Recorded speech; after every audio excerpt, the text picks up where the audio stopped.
Cool.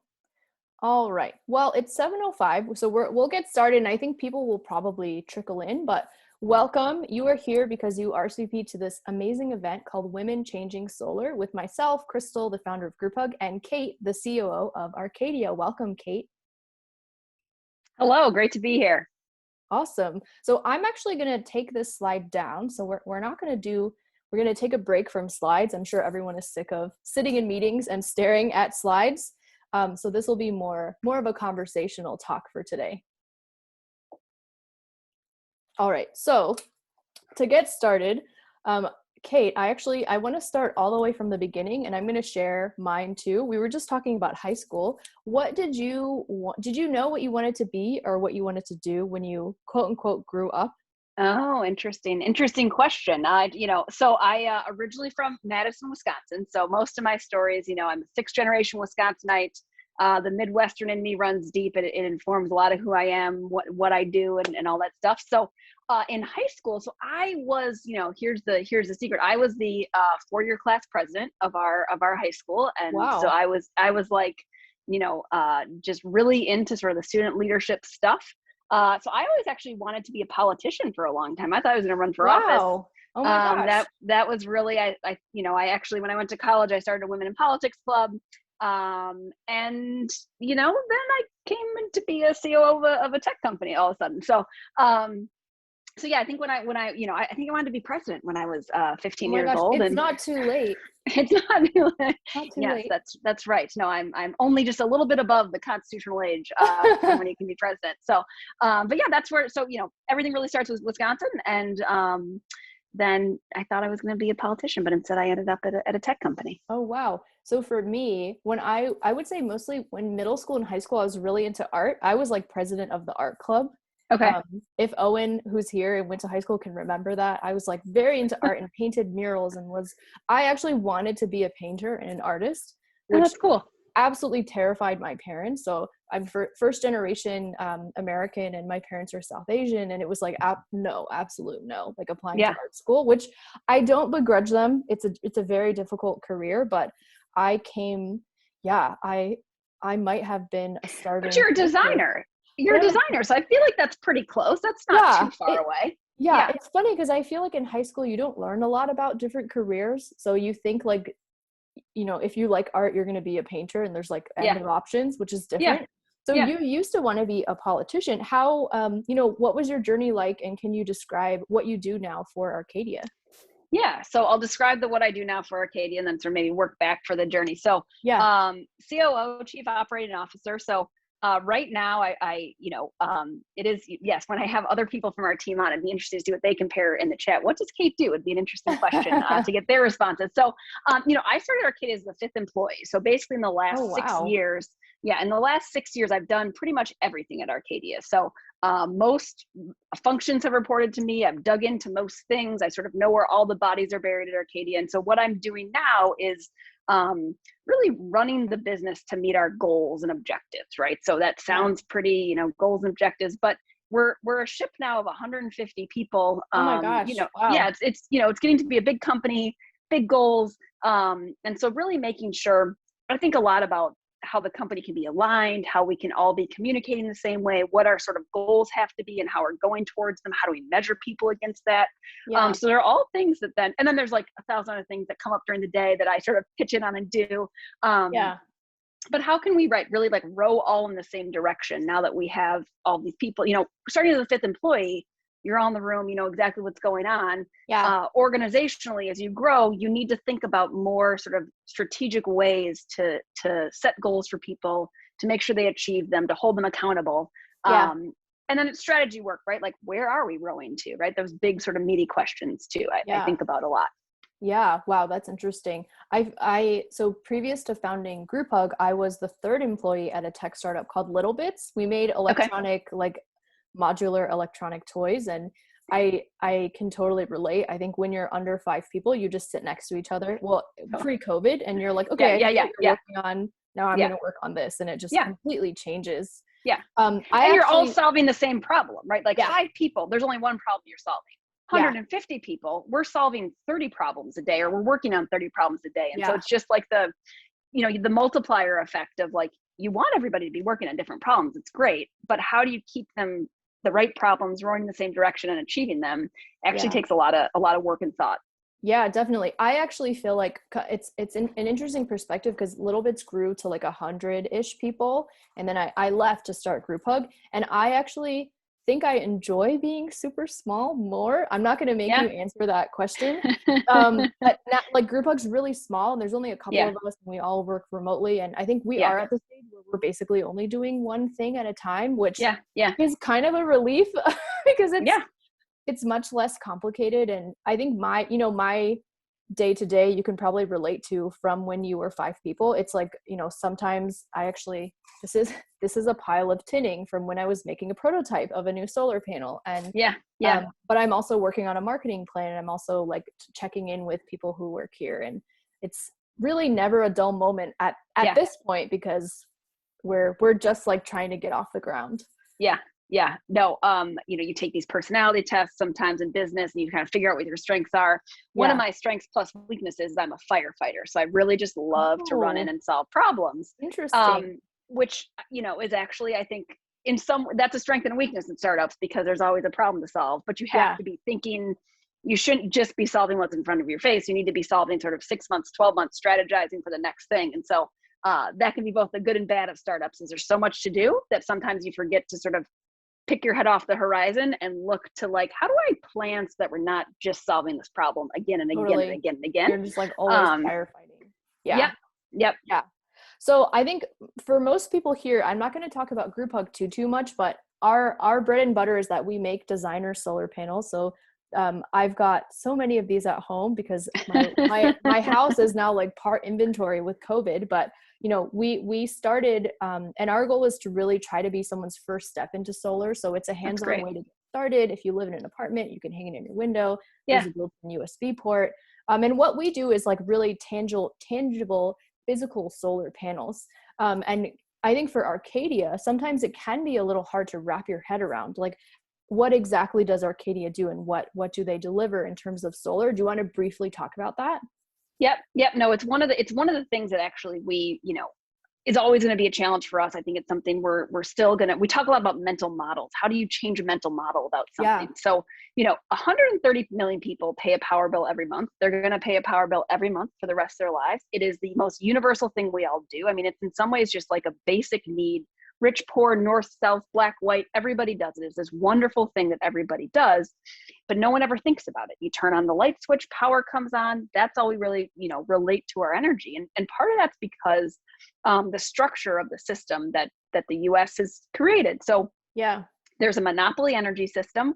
It really sounds exciting talking about monopoly energy systems, but because of that, we've really incentivized big companies to make really reliable power. They get paid for every pole and wire they put into the ground, but they're not really paid to innovate. They have no sort of structural incentive to offer new products and services to the customer, to innovate, to sort of fix big problems, which might be all well and good because, hey, I have power and it's wonderful, except we have this thing called climate change coming. And the reason Arcadia was founded, the reason I'm sure Grouphug was founded is because there's a real drumbeat and a real need to fix climate yesterday. And so the basic premises of Arcadia is if you take basically more consumer, if you can make a direct to consumer energy program, an energy company, an energy product, you can drive, consumers will pick clean and you can drive more renewable energy onto the grid and basically forget regulation, forget utilities. It's the consumer base that's going to drive that. So what we've done is we've made a billing and technology, billing and data platform that basically syncs with all these utilities across the United States, covering about 90% of the population. And because we have this technology platform, it's totally different. We don't own electrons. We're not moving electrons. We're a tech platform that allows us to basically package products and services for the consumer so that the consumer, no matter where they live, can choose clean energy. And that's such a powerful thing for, a consumer in Nebraska right now has no choice about electricity. So only through our technology can somebody in Nebraska say, hey, you know what? I want to put more clean electrons on the grid.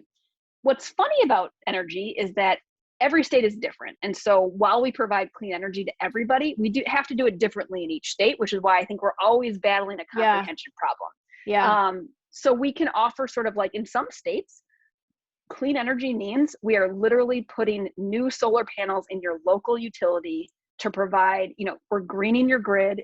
It's like local solar in your community. It's a savings product. It's awesome. In some states, it means we're buying you wind energy. In some states, it means we're buying you different sort of national solar energy. And so that's where I think there's a little bit of, the confusion. But the premise of Arcadia is through a technology platform, aggregate customer demand to put more renewable supply on the grid. Yeah. And I think like one of the reasons why I started Grouphug too is because as soon as you start talking about like renewable energy, and I feel like if you say the word kilowatt, people are like, totally. Bye. Like, no, thanks. I'm good. I don't like, it's a lot. Right. And I think even because electricity isn't something you can usually see and touch and feel, it's like, moving around, it's a really abstract concept. I'm curious from your perspective, if, I think you have a law background, right? From what I read. So what was it about solar? Like why, or renewable energy specifically? Like why did you choose to work at a place like Arcadia versus a law firm?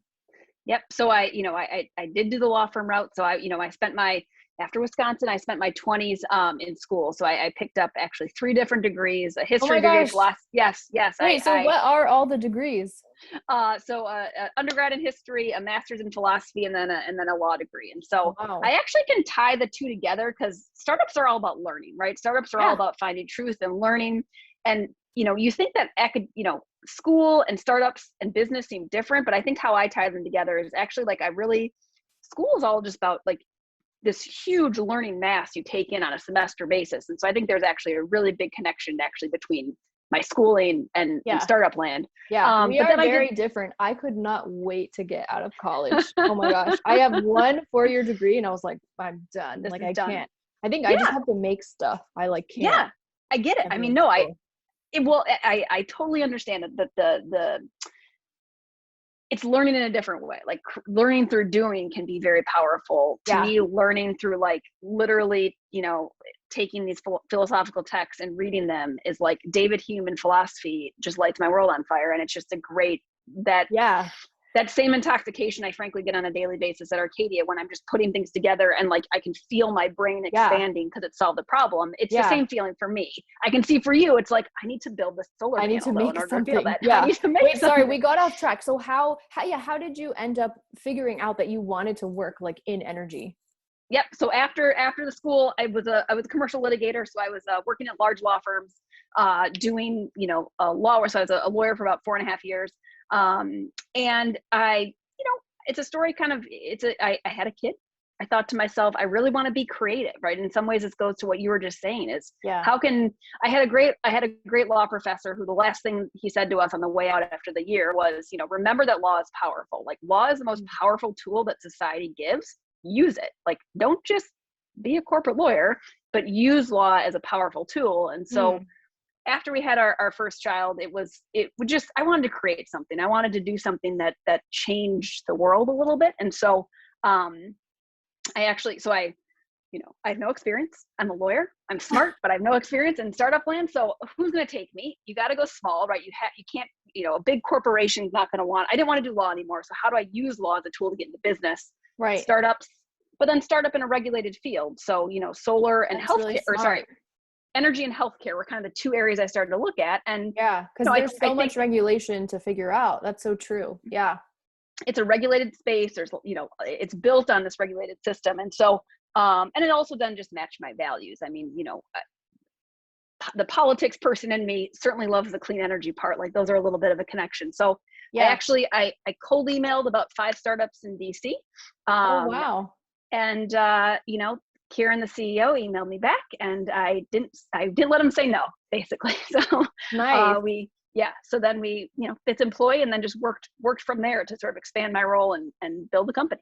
Yeah, that's amazing. It's funny. I feel like I have a similar story for one of my first jobs. So when I graduated from college in product design, in school, we had to take a lot of very unsustainable learnings. It's like a lot of the things we learned as designers were like how to injection mold plastic and like how to pick materials. And I was like, towards the end, I was like, wait a second, like, what did you just teach me? Like, it's it's kind of horrifying. Like, I don't want to be the type of designer who just like creates garbage. And but I had just graduated and I was like, well, now I need to find a job in a field that I don't really like.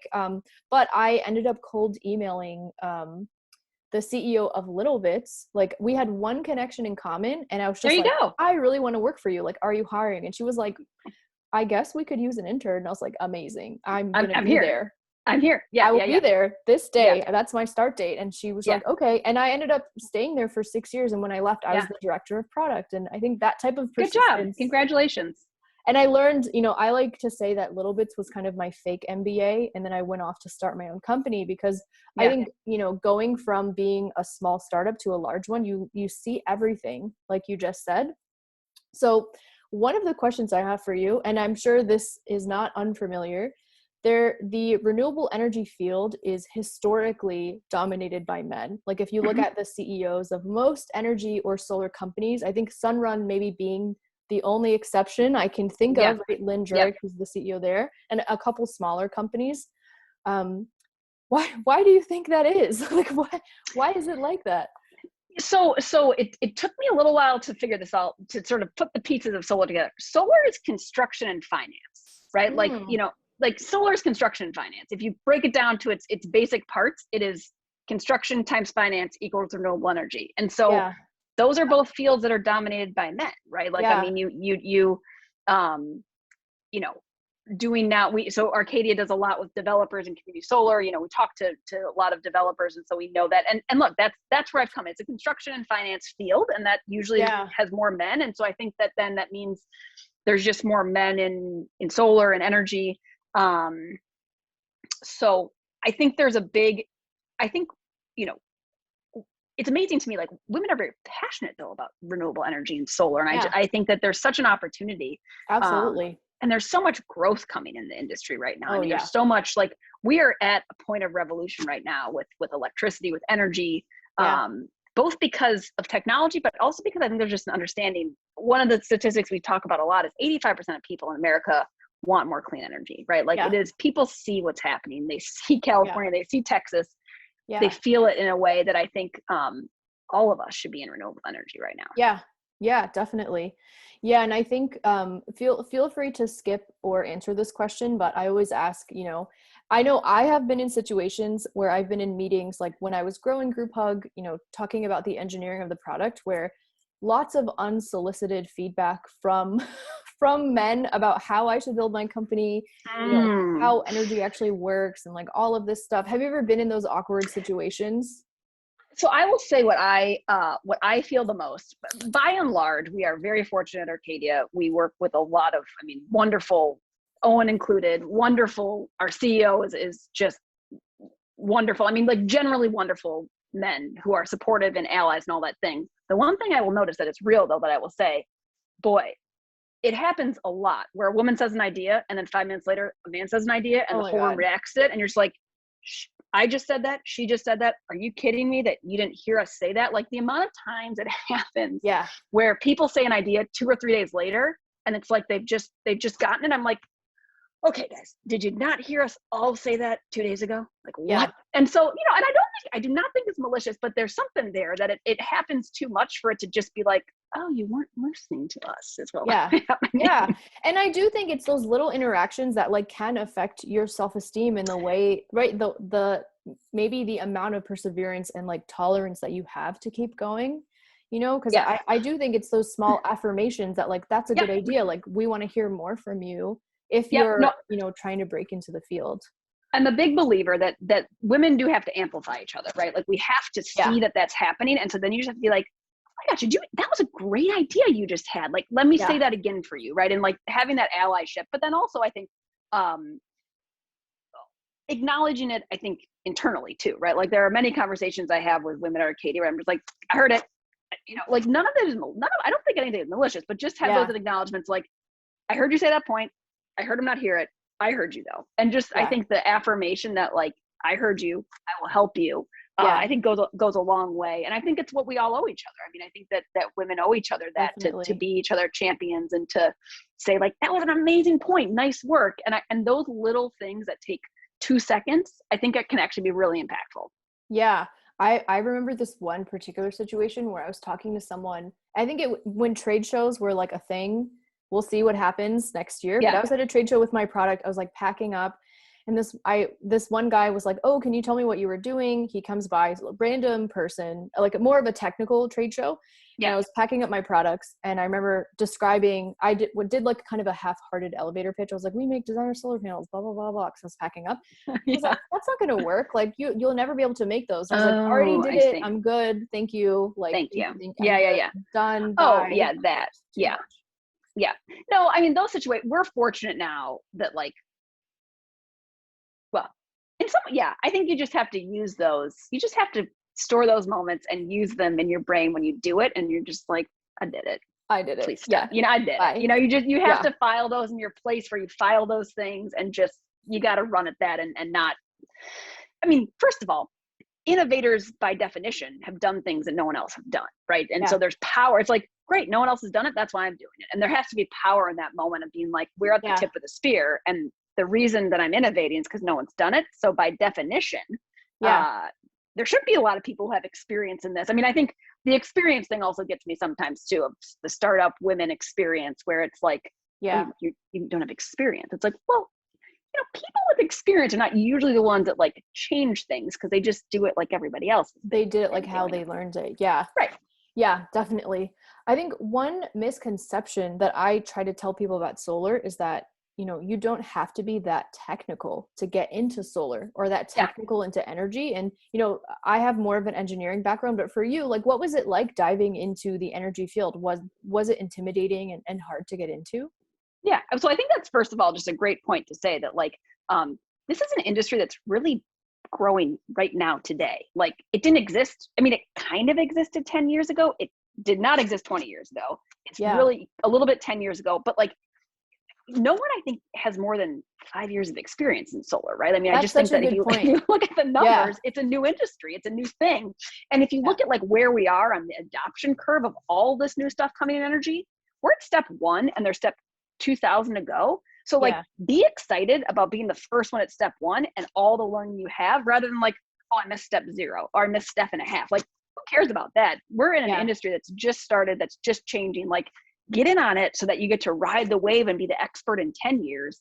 Who cares what happened in the past? I think it's just starting out. So, so when I first, I mean, so to me, this is where like law is powerful, is, I'm a good reader. I'm a good writer. I mean, a very basic thing, that's what law trains you to do, is to read issues, write issues, analyze issues. And so, I'm actually very good at finding my way around, like, how do I figure something out? I actually, I mean, I can read regulations, I can read cases, I can write things. And so I think those basic skills actually, teach me most things. I will say, I always have this funny story though. I was about 3 months into the job.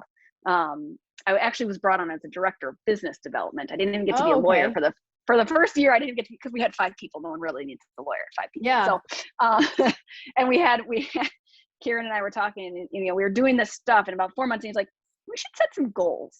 And I was like, oh, that's so novel. We should set some goals. And it was just like this moment of like my baptism into business. I was like, we should set some goals. And now that's why I tell everybody else, is like, let's set a target, let's set some goals. But like, it took me about 4 months to be like, oh, this is how business works. Yeah. No one knows what they're doing. No one knows what they're doing. And I think you made a good point that, because the landscape is so large and only getting bigger, there's really room for every type of skill. Totally. If you're creative, if you're technical, if you're really, there's room for literally everyone in renewable energy. Yep. I mean, so we're trying to be a direct to consumer. We're a direct to consumer company. That is if I just said solar, construction, and finance, here we are trying to be direct to consumer. So we're actually hiring people, like, most of the people we've just hired have no relation to energy whatsoever. They're product designers. They're, life cycle marketers. Logan is a social media specialist. Alexa's a partnership person. These are people on the call. Like, those are people who have, don't have energy skills, but can be passionate about a topic and understand the importance. Yeah. And I think that helps them in their job completely. But it's, we need those people to be able to speak to a customer. This has been a customer class that's been ignored for 130 years. Yeah. And so you really need that consumer DNA to unlock this problem, for us at least. And so we are looking for engineers, product managers. I mean, people who have never thought about energy, It's actually funny. We were in a meeting the other day and someone described it as the grids. He's like, well, how does the grids work? And I was like, oh, that's just great. I love it. I mean, there are more than one, right? Technically, okay. Technically, it's correct, but I just felt that like that internet video, like back in the 1998 when the senator was like, the internet's with the I was like, and the grids are the same thing. It was great. Yeah. Well, so I want to say one last thing, and then I do see some questions in the chat, and we'll open it up for questions. So if anyone has questions, start writing them now. It can be for me or for Kate about Arcadia and anything else. I think one thing you just touched upon is there is this lack of just literacy about how electricity works. And like at Grouphug, we do a lot of workshops, and I think just explaining how electricity gets to your home. And it's one of those things where, we use it every day. We walk down the street and we see the wires, but it just, there's not really a point in your education where you like sit down and learn about it. Yep. And I do think if more people understood how it worked, they would like realize how it needs to be improved, and there would be more urgency around it. Yep. No, I feel that every second of every day. So, we often joke that our biggest competitor is inertia, right? Like it's inertia. It's people turn on the light switch and this all works. Like, why do I have to do anything? And that's inertia is a really hard thing to change. I think where we're going to see some help. I mean, I really think that electric vehicles are going to push everybody. My parents in Wisconsin knows what a gallon of gas costs. Like, and I can ask my dad right now. He can tell me what a gallon of gas costs. Yeah. When I say, do you know what a kilowatt hour costs, Dad? He's lost, right? Like he has no idea. Kilowatt hour. No. The grids and the hours, the kilowatts, like how does it all work? And so, we're going to have if you have big automakers saying they're no longer going to make combustible engines, and this is not just Tesla, folks, like Ford is not making combustibles, Toyota is not making combustible, mainstream means every single person in the world in about 10 years is going to have to understand what a kilowatt hour is, when they should charge it, what it means to charge it. And the consumer class is just ill prepared for that. And so a company like Arcadia is going to be positioned to sort of help with that education. But I really think the electrification of vehicles is what's going to make energy a mainstream topic in the way gas is a mainstream. People have campaigned politically on like the price of gas, right? And I think that the energy market's going to become a similar thing in 5 to 10 years. Yeah. And I think at the same time, what's happening is there is a lot more consumer interest and education in sustainable products, right? Like customers are demanding more transparency and better materials, better ethics from the companies they buy from. And I think people, like utility companies maybe seem a little out of mind just because it's not something you use. I almost said it's not something you use every day, but you do use it every day. But you don't see it. Inertia. I know. But I think those two things are going to meet. Like the infrastructure is going to start changing, and then the demand changes, and then there has to be solutions for people. All right, I'm going to open up to some questions. We got one question, which is about mentorship, which is a really good question, especially if you're shifting. If anyone here is interested in energy and wants to shift careers and doesn't know what to do, do you have mentors? Did you have a mentor in your career journey? So it's a great question. So the first thing I'll say is I have had wonderful mentors. And so I always feel obligated to say kate@arcadia.com is my email address. I have risen on the shoulders of a lot of strong, amazing women. And I remember in college, I have a mentor who is actually now our federal lobbyist, which is a great full circle thing for me, which I love. I love it. It was like the happiest day of my life when I got to hire her. And she would take me to lunch all the time in college, and I'd be like, should I pay for this? I have no money, but should I pay? And she's like, no, you just pay it. You have to pay it back. And absolutely. So I'm just a big believer in that. Like you should always take the call. You can't take every call, but you should really be, if someone takes the time to write like a good email that is thoughtful, that is reflective, like you should be there to answer that. So also I'm going to plant a seed in your head that you could totally be like the head of FERC. Oh, okay, well, thanks. That's great. I'll just get my lobbyist to get me the head of FERC. I can't wait. And then you can just fix everything on a national level. On the grids. I'll get to the grids and I'll change the grids. I like it. I like that a lot, Krystal. That's great. That would be great. So no, I've had both. Yeah. I think, so I got my first, Midwestern, I started working when I was 14 years old. I've had a job basically since 14 on, in different capacities. And so I've had a lot of different, both men and women, through a lot of, internships and part-time work, be helpful and guide me. And, it's harder now at this age to know who a mentor should be, right? Because it's a different sort of, you're sort of Yeah. past the college age, past that. Yeah. So I have a couple of sort of amazing business women who I'm cultivating to be my mentor. I'm not sure if they know it yet, but I write them every quarter. I sort of keep in touch. But no, I think it's a really, it has to be a powerful tool, and I'm hopeful that when we all get back together again, Yes. those will be easier things to maintain and keep up and things like that. Yeah. And I think even if, I totally echo what you said on mentor. And I also just have a lot of peers who are at a similar place to me. Like they just started a company a year or two ago, and you kind of know what it's like to like have a really good day and have a really, really bad day because something went wrong or inventory or something. And it's always nice to have that person who perfectly understands what you're going through. And that's really important. Yep. Yeah. Yep. Agreed. We got one interesting question. I mean, I think this is a question that is on a lot of people's minds. It's about energy storage. So, so I'm just going to read it. This is from Kristen. How important do you believe pairing renewables with energy storage is? And is that something Arcadia is looking into, the storage component? Yep. So I think it's critical. I mean, I think that getting to 100% renewable has to go through storage. The sun doesn't shine all the time. The wind doesn't go all the time. We know that. And I also think like as we put more electric vehicles on the grid, I think there's going to be such great opportunities for the car as a storage system itself. So everybody, I mean, that's so interesting. Yeah. Oh, a car is the car will become a power plant. The car will become a storage. I mean, the sophistication of buying and selling power through your car is also something the consumer is not prepared for. But I think that is going to be a lot how we transact.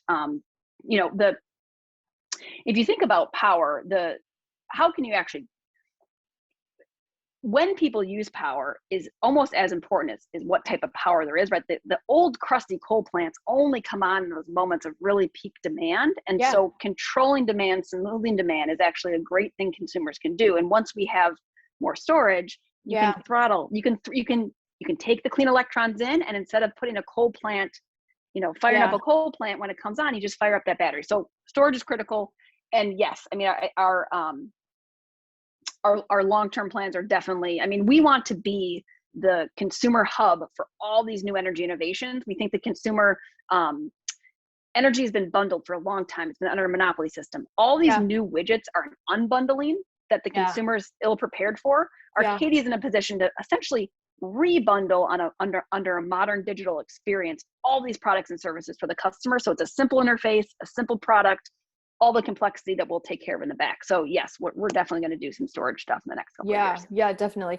I always thought it would be so interesting to like, this is more of like an R&D concept, but I love the idea of like individualized energy storage and batteries, like decentralized in different homes. And like, what if every house had a mini like water battery, or like, I think there's interesting ways to like create unique ways of battery storage because it's so essential. And I think right now obviously lithium ion batteries, and that's what we use in our product. And like dams are essentially a battery if you think about it in that way, just a mechanical battery. Right, they're holding the power and then it's released to get certain exactly. What if we all just had like, I'm just like, end of the day, weird ideas. Like, what if we all just had like these tubes of water in our backyard and we were like, oh, here's my personal dam, and I can release it and get some energy. That's gonna be harder to sell the customer having done electricity. I can't imagine to what the water pipes, but to your point, there's a lot of crazy stuff that's about to happen, I think, in the next 10 years. Yeah, like I just feel like anything is possible at this moment. I really totally echo that. So I know it's already 7:39. So if anyone has any questions, drop them in the chat now, because we're going to start to wrap up in a couple minutes. One question, which is really good, from Diane, said, can you briefly explain how solar and wind energy gets integrated into the existing grid? Yep. So one of the great thing about our power system is it's a balanced system. So power flows to where it's needed. So here's what we'll say. All electrons are the same, right? A wind electron, a coal electron. Like once you break out what power is, it's not like it's not like water. It's water. They're just molecules, right? So a solar electron is as big as a coal electron, a natural gas electron. And so it's not like the different types of power, once they get on the grid, they're all equal. They're all treated the same. They're all bowing about and doing their thing. And they just go to the spot where they're needed. And so the grid is balanced. One of the reasons we haven't talked about Texas at all, but oh yes, Texas got funky because it didn't have balance. Texas is a closed grid system because the state of Texas is Texas proud. They don't want the federal government in there. And so they closed off their borders, which means there could be no balance. The rest of the country operates on balance, and whatever electron you put into the grid just flows to where you need it. And so there's no problem. There's no like problem putting more, renewables on the grid. It's not like the grid is like, oh, renewables, I can't take that one. It just is like, oh, it's another electron, I can take it. Where renewables get a little funky maybe is they come on at a certain, if it's a really sunny day, a really windy day, renewables can peak in a way that a gas plant or a coal plant can be more, because it's gas and coal run like boo, because it's a human control. Wind and solar are like, controlled by the gods. And so they can peak in a different way. And that's where you need a little bit more control, is regulating how fast the power goes into the grid. But once it's on, the grid's happy, it goes to where it's needed, it's fine. Yeah. So I think to like answer, was that Diane? Essentially, it's a lot of the same infrastructure when you add solar and wind, just some changes. All the same. One fun fact, in my exploration in solar, I'm actually a trained SunPower rooftop solar salesperson. Well, look at that. Crazy. Look at that. That's a badge. That's I'm great. Not good at it. I was not I'm good sure. at it. It's really hard. It's super hard. But one of the parts that I really loved was just like educating and talking to people. So I was like, okay, I just need to do more of that. Like, whether or not someone bought something from me, I just like didn't care. I was like, I taught you something, I'm happy, which was not my goals, going back to goals. So I did not hit my sales goals, and I was like, I'm not a salesperson. I'm not a rooftop salesperson, but I really love the nitty gritty of all of that. Maybe we'll end with one question, which is, for anyone who's in here in this room and you're trying to break into solar, any advice for, let's say, like a young person coming out of college, if you want to just start your career in solar or in renewable energy, what advice would you give them?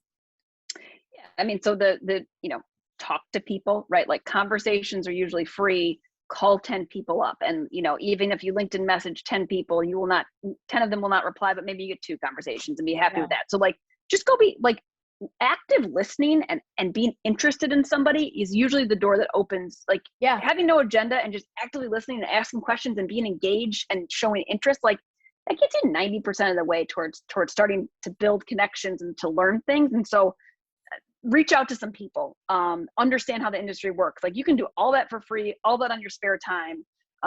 People like to talk about themselves. And so like, if you just, can I hear about your career and how you manage these amazing things? You will get like a 20% response rate of like, I would love to tell you about my career and how I'm amazing. Like, that will happen. And so just start those conversations, be humble, be actively listening, and then just build off of them and just find the spot. I think actually Krystal and Arcadia are both great examples. It doesn't just have to be construction and finance, right? Like, this is an industry that's changing. I think there's actually a lot of very interesting tech product work going on. And so keep your ears out and listen and start talking to people, start learning, start actively listening, and then just build on that. Yeah. And I think my advice would be maybe it's less of advice, but more just confirmation that you are needed. You are needed.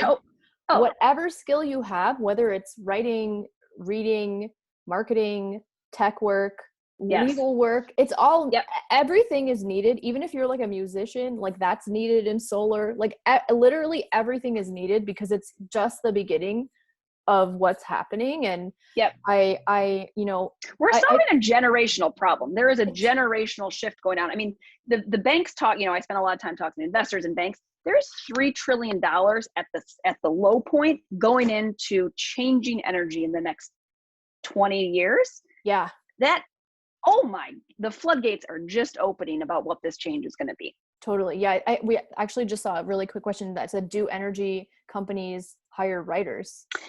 We have copywriters. We have a whole website. Logan is a writer. We have copywriters. I mean, so there's definitely a way especially for consumer facing companies. I'm sure Sunrun has copywriters. Oh my gosh. I'm sure they have lots. Yeah. We're creating like an SEO strategy with blogs. I mean, there's a, educating consumers about all this stuff is going to take a lot of work to change those mental models. And so yes, they're going to need writers. Yeah. Literally, I think I'm trying to think of something that doesn't work, but I literally think any profession would be helpful. Right? Musician, I'm gonna have to think about. Musician is gonna be a hard one, but I'm gonna come back to how we can hire a musician. Actually I know SZA is really into sustainability. Like what if Cardi B was like, I'm a climate change, like that would be helpful. Well, that's true. Well, great. Yes, I would take Cardi B if she wants to, press our product, no problem. That would be super helpful. Like even if you're a baker, like let's get a bakery. Actually, this would be super fun. A bakery that makes all energy themed things. And every time you buy something, I don't know. You buy a solar wreck every time. You're a creative force, Krystal. I can tell you're a creative every force. Time you're you buy it, then it's great. I don't know. Anyways, literally everything is needed. I want to give a quick shout out to, let's see. Oh my gosh, wait. Now I'm into this bread. They could bake bread with clean energy. Exactly. Everything is needed. So even if you're doubting, like I'm not technical enough, like I don't know if this company needs me, they do. And I think. Okay. Also, I feel like we should just, since we're in a women's solar, never doubt yourself, ladies. Never doubt yourself. Don't doubt yourself. There should be no doubt. Like, let's start there. I like to say in my personal mantras, we're getting late into the evening, I like to say, no one laughs this when I say this, I got to redo my line, but there was no Nicki Minaj before Nicki Minaj, right? Like part of being front and center is you're front and center. So just go do it. Be the first one. Get out there. Like, don't doubt yourself. Just put one foot in front of the other and go do it. Exactly. And no one really knows what they're doing at all times. Like 2 years ago, I didn't really know anything about solar. Now I make solar panels just because you have to work at it, right? Like you wanted to be a politician. Now you're the COO of an energy technology company. Like true story. I know. It just happens. Kate, one day I'm gonna email you randomly in a year with like a solar bakery proposal. I love it. I'll take it. That would be amazing. Well, quick shout out to Emma, who helped organize this, and Logan and Alexa from the Arcadia team. Thank you so much, guys, for putting this together. It's always great to connect with other women in energy, and hopefully for everyone in the audience, this was helpful. And we will be sending everyone a recap email with some information about me and Kate if you want to reach out. So with that, cheers and have a good night.